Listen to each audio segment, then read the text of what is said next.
Hi, welcome to Café with Cavanha. Today we have Regina Mayer and Manuel Fernandes with us. Regina is KPMG Global Energy Leader and Manuel is KPMG Brazil Energy Leader. Sorry about the names, probably is not correct totally, but welcome and good afternoon for both. Thank you. Thank you for having us. Looking to oil prices for next decades, which are the main factors that can drive predictions, scenarios and future price for oil? Regina? Well, obviously, Armando, if I could predict oil price, I wouldn't be here and I would have my own private island somewhere in the Caribbean. But there are certain drivers that we look at, right? Obviously, one is OPEC and supply. One of the things that I find quite interesting in today's world is that OPEC is relevant again. And the things that they're able to do are having a positive impact on price.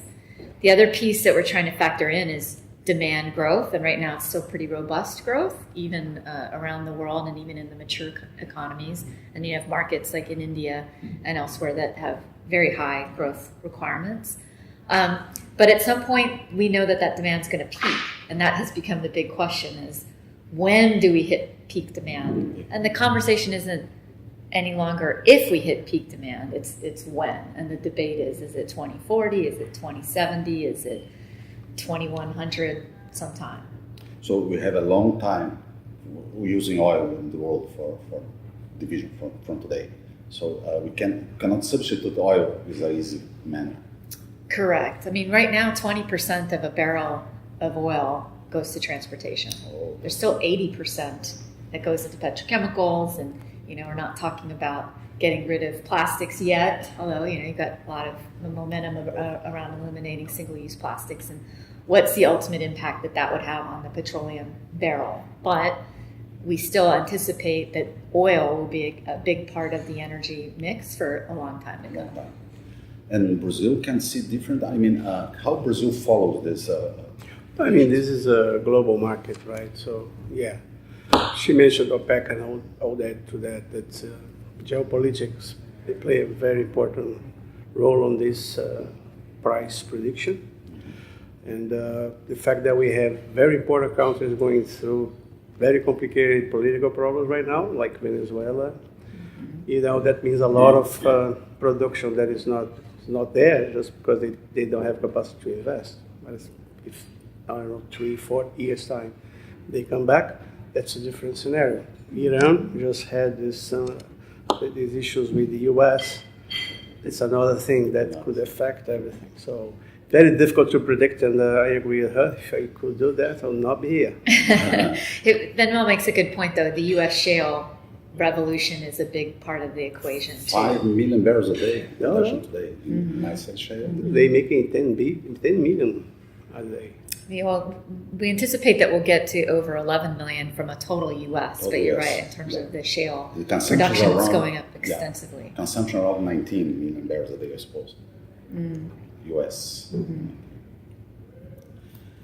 Let me ask you, oil and gas energy sources are still very strong in the matrix, but it seems that the world starts a kind of transition. And you mentioned something about transitions that will take a long time, but renewables will be really strong in the matrix, or is a different way to see? Well, what I see the industry facing into is the need to decarbonize. Everyone's embracing it. Now, you have some oil companies that are making big investments in renewables, and solar and wind in particular as a way to manage that transition, whereas others are betting heavier on gas as a bridge fuel, and others are focusing more on, I'm going to decarbonize my own footprint, right, to limit the carbon that I'm emitting. But all of the industry across the board are decarbonizing, and that's part of the agenda. Even the staunchest climate deniers, if you will, are facing into the decarbonization challenge. Yeah, that's interesting. And Brazil has an extreme effort in terms of renewables. It's very strong, powerful in different ways. What do you see for Brazil? Is it a little bit different from the world, or is it the same level? Well, I think we have an advantage because our matrix, nowadays the electric matrix is 86% of it is renewable. So That's an advantage. But we are too dependent on water. And water, if we don't get too much rain, it would be an issue. Yeah. So we need the other sources to maintain the stability of the energy. We see a lot of discussions around solar and around wind. The government is incentivizing that. So I guess we are in the same trend. Of course, all the industry is in a journey to a more sustainable environment, and that will take a lot of time. But you see already oil and gas companies focusing on other sources. Shell announced that they will be buying wind or investing in wind. Equinor is investing in wind, and all of them, all the majors oil companies have already announced that they will do this transition as well. Sorry, no, because Brazil does not allow shale production at this time. So you see a type of, let's say, a different way next year with the election. Well, actually, the way I see it, I'm not a geologist, but I'll tell you, it's very different geology. When you compare what they have in the US, what they have in Argentina, like weird compared to what we have in Brazil. But we have a lot of oil from the conventional. So let's invest on that first. Attractiveness, Yeah, we don't want to lose the opportunity of monetizing those reserves, right? Regina, I saw your presentation before in the morning, and you said some interesting points about CEOs research and some results. Could you make, let's see, a short view with 2 or 3 points, key points that CEOs are taking care worldwide for oil and gas? So one of the key points is how optimistic all the CEOs are about their own company's prospects for growth. So it's 90% overall. It's 88% for oil and gas CEOs, and it's 89% for power and utilities. Very big numbers. I mean, I find that quite startling.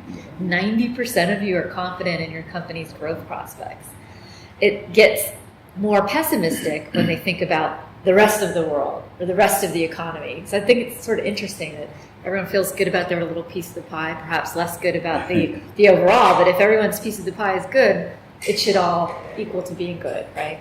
But I think that global economic outlook, where people are 60% overall optimistic about the economy in this region, I think the number was 36%. So decidedly less optimistic in Latin America about economic growth prospects. I think that figure is evidence of the geopolitical uncertainty and all the different things that are happening with elections and regulatory changes, tax regime changes all around the world. This confidence number that you mentioned, you have a drill down for Brazil specifically, or? I think we can get it. I don't have it Yeah, off we the top can of my get it head. for you, but in the region, this percentage is even higher. So when it comes to their own company, CEOs are much more confident. I think It was 96%, I think. Latin American CEOs. Very impressive, this number. Very impressive. Confidence. Yeah. Very. The world that we are living today is so Yeah. crazy world sometimes. And keep me in mind, technologies are coming disruptive, or is only a flat process today? They are coming strong, technologies disruption. Absolutely, right? So that's one of the other findings was 85% of oil and gas CEOs already have an artificial intelligence pilot underway. And they're embracing what these technologies can bring, because artificial intelligence can make the workers' jobs easier, less dangerous, less mundane, less transactional. So that's one big benefit. You can make smarter decisions. I was just having lunch with a mining executive, and he was really talking about the future that technology will have about improving mines, the waterless mine, smart mine. I think it's fascinating where technology will go. And then the big data and analytics, all of that data that is coming in from utilities with meters that can better manage consumption, better manage generation to match consumption, give you better data so that you know how to better manage your own power footprint, right? So your own carbon footprint. Lots of opportunities. But Regina, this kind of technology you are mentioning are generic, technology. I mean, for any Sure, industry. for any It's industry. not specific technologies for wells or seismic or specific for oil and gas. So these ones are still going not so far. I mean, no transformation is not so far. It's early days for sure, but I am impressed by how the industry is embracing it. And this is an industry that has used technology a lot. I mean, look at the whole shale revolution is about fracking, directional drilling and what they can do from a single footprint and going all around the ultra deep water. It's an amazing industry, and it continues, I think, to drive technological advancements. And Brazil, Manuel, has a very important gap in terms of technology comparing to outside Brazil, developed countries. How you can advise Brazilian government to make this technology more affordable for Brazil, easier to bring to Brazil, and what can you say for a government that take place next January 19? Yeah, we are behind. You're right. Some of this infrastructure needed to make that real. But the big companies, they are global actually, so they're using the same kind of technology here already. You may be aware that a couple of years ago, 2014, the industry needed 150 days to prepare a exploration. Now it's 119, it's going down to 100 next year. So this is technology. This industry is very conservative, as you may know. And probably, I was talking to a CEO the other day of one of these major companies. He was saying that they are so involved in so big projects that when it comes to this specific subject, they may not have people, they may not have the time to really invest, but they are keeping up. I think in Brazil we are catching up. Excellent. Okay, any other message that you would like to give to us?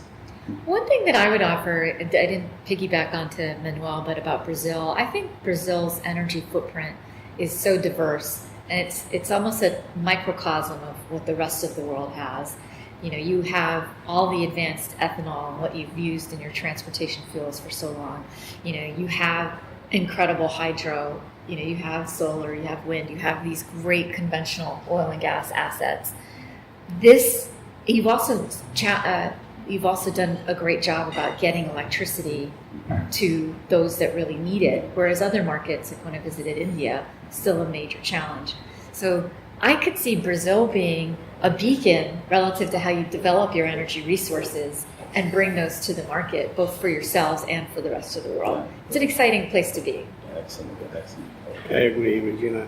And of course, as a result of all this journey that the companies are going to a more renewable, more sustainable industry, we have a lot of reserves, oil, gas. So we need really to be more efficient and produce them. Organize all these things, regulation at a good level. Exactly. Otherwise, we don't know when, but it will happen. Yeah. Certain point of time, maybe it will be difficult to monetize all of those reserves. That's a good point. Thank you. Okay, I would like to thank Regina and Manuel for this nice conversation, nice talking. Thank you very much for it. Thank you, Armando. Thank you, Cavanha. Cavanha.café with Brasil Energia Petróleo and Ecoa Rio. Thank you.